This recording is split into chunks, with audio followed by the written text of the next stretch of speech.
April 10, 2019 அஸ்ட்ரானமியோட ஹிஸ்ட்ரியிலேயே ஒரு மிகப்பெரிய சாதனையாக கருதப்படுது. காரணம், இந்த பிளாக் ஹோலோட புகைப்படம் நம்மளுக்கு கிடைச்சது தான். இந்த பிளாக் ஹோலோட புகைப்படத்துக்கு முன்னாடி பல லாஜிக்கல் கொஷின்ஸ் மறைஞ்சிருக்கு. கொஷின் நம்பர் 1, ஐன்ஸ்டீனோட ஸ்பெஷல் தியரி ஆஃப் ரிலேட்டிவிட்டி என்ன சொல்லுதுன்னா, ஒரு கிராவிடேஷனல் புல் லிமிட்டுக்கு மேலே இருந்தால் தனக்கு மேலே பாயக்கூடிய ஒளியாக இருந்தாலும், ஐ மீன் லைட், அதுவாக இருந்தாலும் அதால் டிஃப்ளெக்ட் பண்ணி தனக்குள்ளே அப்சார்ப் பண்ணிக்க முடியும்னு சொல்லிட்டு ஐன்ஸ்டீன் சொல்லியிருக்காரு.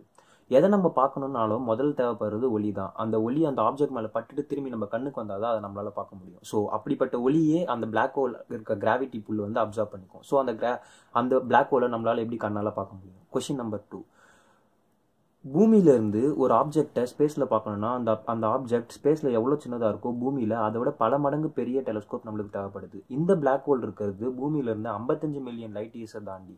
ஸோ அந்த பிளாக் ஹோல் 55 மில்லியன் லைட் இயர்ஸை தாண்டி எவ்வளோ தான் பெருசாக இருந்தாலும் பூமியிலேருந்து பார்க்கறதுக்கு ரொம்ப சின்னதாக தான் தெரியும். ஸோ அவ்வளோ சின்னதான பிளாக் ஹோலை அப்சார்ப் பண்ணுறதுக்கு பூமி சைஸ்க்கு ஒரு டெலஸ்கோப் தேவைப்படுதுன்னு சயின்டிஸ்ட் சொல்கிறாங்க. பூமி சைஸ்க்கான ஒரு டெலஸ்கோப்பை ரெடி பண்ணுறது அதோட சாத்தியக்கூறுகள் மிகவும் குறைவு. கொஷின் நம்பர் 3, இந்த பிளாக் ஹோலோட புகைப்படம் நம்மளுக்கு கிடைக்கிறதுக்கு மிகவும் முக்கியத்துவமாக இருந்தது ஒரு கம்ப்யூட்டர் சயின்ஸ் இன்ஜினியரோட ஐடியா தான். அந்த இன்ஜினியரோட ஐடியா என்னது, அவங்க யார், இப்படிப்பட்ட பல கேள்விகளுக்கு இந்த வீடியோவை இதே ஆர்வத்தோட கண்டினியூவாக பாருங்கள்.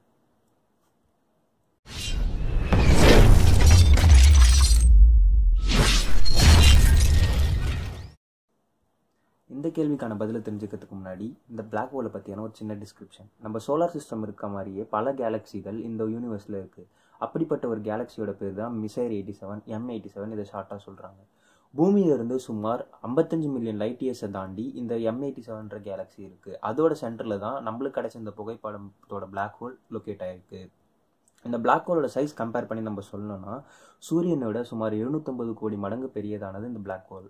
இந்த பிளாக் ஹோலை ஒரு பூமியாகவும் நம்ம சூரியனை ஒரு ஃபுட்பாலாகவும் கம்பேர் பண்ணி ரெண்டு பக்கத்தில் வச்சு பார்த்தீங்கன்னா அதுதான் சைஸ் வேரியேஷன்.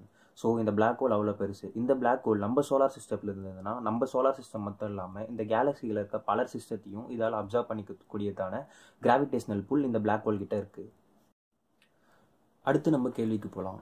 கொஷின் நம்பர் 1, லைட்டை அப்சார்ப் பண்ணக்கூடிய பவர் இந்த பிளாக் ஹோல் கிட்ட இருந்ததுன்னா லைட்டை யூஸ் பண்ணி பார்க்கக்கூடிய ஆப்டிக்கல் டெலஸ்கோப்ஸை வச்சு இந்த பிளாக் ஹோலை நம்மளால் எப்படி பார்க்க முடியும்? ஸோ இங்கே தான் சுச்சுவேஷன் கொஞ்சம் காம்ப்ளிகேட் ஆகுது. இந்த பிளாக் ஹோலை பார்க்க யூஸ் பண்ணது ஆப்டிக்கல் டெலஸ்கோப்ஸ் கிடையாது, ரேடியோ டெலஸ்கோப்ஸ். இந்த ரேடியோ டெலஸ்கோப்ஸோட ஒர்க்கிங் பிரின்சிபல் பார்த்தீங்கன்னா செலெஷியல் பாடிஸை அப்சர்வ் பண்ணக்கூடியது. பூமியிலிருந்து ஒரு certain amount of radio waves அந்த செலெஷியல் பாடிஸ், அதாவது ஸ்பேஸில் இருக்க சில பாடிஸ் அது மேலே ப்ரொஜெக்ட் பண்ணுவாங்க. அந்த ரேடியோ வேவ்ஸ் அது மேலே பட்டு திரும்பி ரிஃப்ளெக்ட் ஆகி நம்மக்கிட்ட பூமிக்கே திரும்பி வரும். ஸோ வரும்போது அதோட இன்டென்சிட்டி அதிகமாக இருந்தால் அந்த இடத்துல லைட் ஷேடோஸையும், கம்மியாக இருந்தால் அந்த இடத்துல டார்க் ஷேடோஸையும் கேஸ்ட் பண்ணும். ஆர்ஜிபி வேரியேஷன், இந்த பிளாக் ஹோலை சுற்றி ஒரு சில கலர் வேரியேஷன்ஸ் இருக்குது பார்த்தீங்களா, அந்த வேரியேஷன்ஸ் நம்மளுக்கு எப்படி கிடைக்குதுன்னா ஒரு கலருக்கு ஒரு இன்டென்சிட்டி இந்த ரேடியோ வேவ்ஸால் கேஸ்ட் பண்ண முடியும். ஸோ அந்த இன்டென்சிட்டியை பொறுத்து ஆர்ஜிபி ஸ்பெக்ட்ரம் அனலைஸ் பண்ணும்போது அந்த ரேடியோ வேவ் வச்சு அங்கே என்ன கலர், ஸோ அந்த ரேடியோவை படும்போது அங்கே என்ன கலர் இருந்திருக்கு, அங்கே அந்த பாடி என்ன பாடி அப்படின்னு சொல்லிட்டு நம்மளால் ஈஸியாக ஐடென்டிஃபை பண்ண முடியும். அடுத்து கேள்வி நம்பர் 2, ஸோ இந்த பிளாக் ஹோலை ஆப்டிக்கல் டெலஸ்கோப்ஸால் அப்சர்வ் பண்ண முடியல, அதனால ரேடியோ டெலஸ்கோப்ஸ் யூஸ் பண்ணி அப்சர்வ் பண்ணாங்க. அவ்வளோ பெரிய பிளாக் ஹோலை ஒரே ஒரு ரேடியோ டெலஸ்கோப் யூஸ் பண்ணி அப்சர்வ் பண்ண முடியுமான்னு கேட்டிங்கன்னா அதுதான் இல்லை.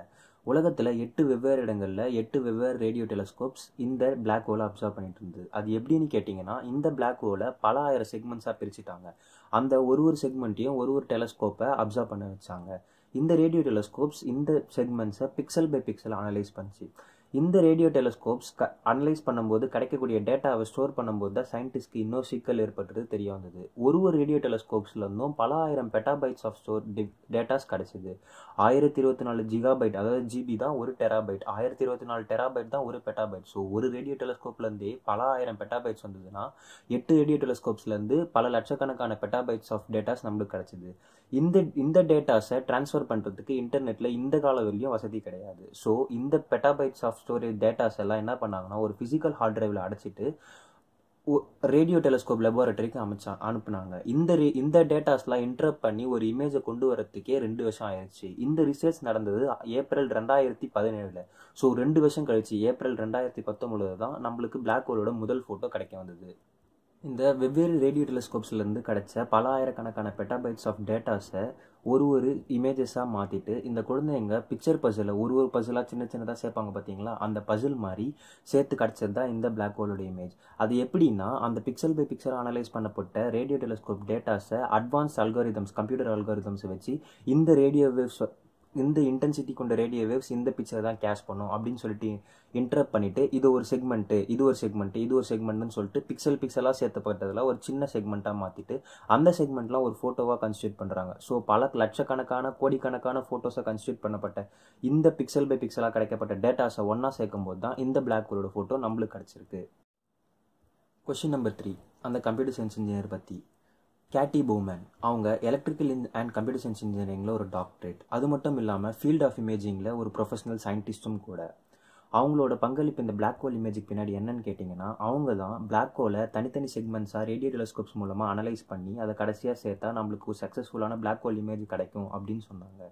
அது மட்டும் இல்லாமல் அந்த செக்மெண்ட்ஸை ஒன்றா சேர்க்கறதுக்கு கம்ப்யூட்டர் அல்காரிதம்ஸ் டெவலப் பண்ணதும் இந்த கேட்டி பவுமேன்ற பெண்மணி தான். அவங்க ஒரு சில வருடங்களுக்கு முன்னாடி CNN சேனலில் இது மாதிரி ரேடியோ டெலஸ்கோப்ஸ் மூலமாக வெவ்வேறு செக்மெண்ட்ஸை ஆர்கனைஸ் பண்ணிவிட்டு அதை கடைசியாக க்ளம்ப் பண்ணால் நம்மளுக்கு பிளாக் ஹோலோட ஒரு சக்ஸஸ்ஃபுல்லான இமேஜ் கிடைக்கும் அப்படின்னு சொல்லிட்டு தைரியமாக CNN சேனலில் ஒரு பேட்டி கொடுக்குறாங்க. அதுக்கேற்ற மாதிரி ஏப்ரல் 2019 சரியாக அவங்க பேட்டி கொடுத்து 3 வருடங்கள் கழித்து இந்த மாதிரி பிளாக் ஹோலோட இமேஜை சக்ஸஸ்ஃபுல்லாக உலகத்துக்கு தெரிவிக்கிறாங்க.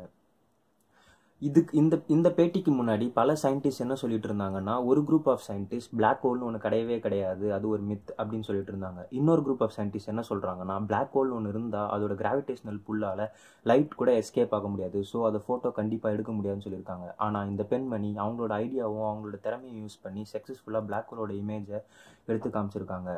அறிவியலோட அதிசயமே செய்ய முடியாத செஞ்சு காட்டுறது தானே. இந்த மாதிரி லாஜிக்கல் கொஷின்ஸ் மட்டும் இல்லாமல் பிளாக் ஹோல்னால் என்னது, அது எப்படி ஃபார்ம் ஆச்சு, இந்த மாதிரி விஷயங்கள் உங்களுக்கு தெரியணும்னா கீழே கமெண்ட்ஸில் சொல்லுங்கள். கண்டிப்பாக அதுக்கான முயற்சியை நான் எடுப்பேன். இந்த வீடியோ உங்களுக்கு பிடிச்சிருந்தா லைக் பண்ணி சப்ஸ்கிரைப் பண்ணுங்கள். வர நாட்களில் என் சேனல்லேருந்து இந்த மாதிரி நிறைய வீடியோஸ் நான் பப்ளிஷ் பண்ணிட்டே தான் இருப்பேன். Until then, it's bye from Sriram.